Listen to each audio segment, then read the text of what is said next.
এ বাবা, রেজবি বাবারে সাধারণ মনে করিও না। তুমি রেজবি বাবারে পাইছো তো তোমার কপাল খুলে গেছে। হাসরের ময়দানে দিন এরকম একটা প্যান্ডেল হবে, একটা সামিয়ানা হবে।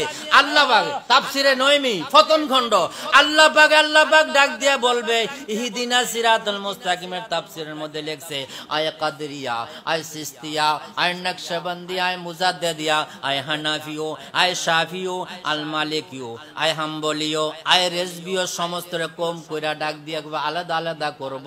আমার রেজবি বাবার দলটারে যখন ডাক দিব, তোমারে আমারে ডাক দিয়ে কইব, আয় রে আয় মুস্তাফা রেজবি, তুই আমার সামিয়ানা তলে আয়। এই ফুরকান উদ্দিন রেজবি, আয় রে আয় আমার সামিয়ানা তলে আয়। আমি নবীর প্রেমে জীবন দিয়েছি, নবীর প্রেমে রক্ত দিয়েছি। আজকে তোদেরকে নিয়ে আমি হাসরের ময়দানে আনন্দ সহিত জুলুস কইরা জান্নাতে যাব। সন্দেহ আছে?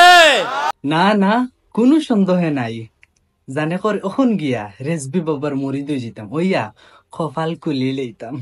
তাই হাসরের ময়দানে একটা প্যান্ডেল থাকবো রেজবি বাবার, ও প্যান্ডেলও যোগ দিতাম, দিয়ে পার হয়ে যেতাম। জানো কর ওখন আমার রেজবি বাবার কত ক্ষমতা বুঝরানি। আল্লাহ ডাকিয়া তান সামিয়ানার নিচে যাইবা, আর নিয়া বাদে ইয়ে করবা, সবরে লইয়া আনন্দ করিয়া নানি হাসরের ময়দানে সবরে লইয়া জুলুস করিয়া মিছিল দিয়া জান্নাত যাইব।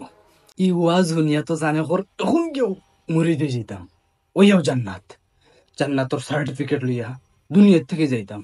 বুঝরাই কত পাওয়ার, একজন রেজবি বাবার কত পাওয়ার।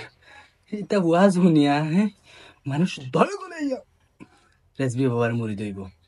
প্রিয় দর্শক, ওটা কোনো ওয়াজ নেই, এটার কোনো ভিত্তি আছে নি।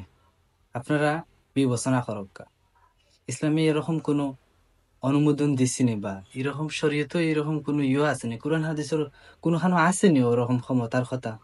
আপনারা ইয়ে করক, যেখানে হাসর ময়দানে সবে খান্দাকুটি করবা, ইয়া নাফসি করবা, কই রেজবি বাবা আর কই রাসূল সাল্লাল্লাহু আলাইহি ওয়াসাল্লাম পর্যন্ত সিজদাত বইয়া খান দিবা, অনর বুঝল রেজবি বাবায় হেল্প করবো।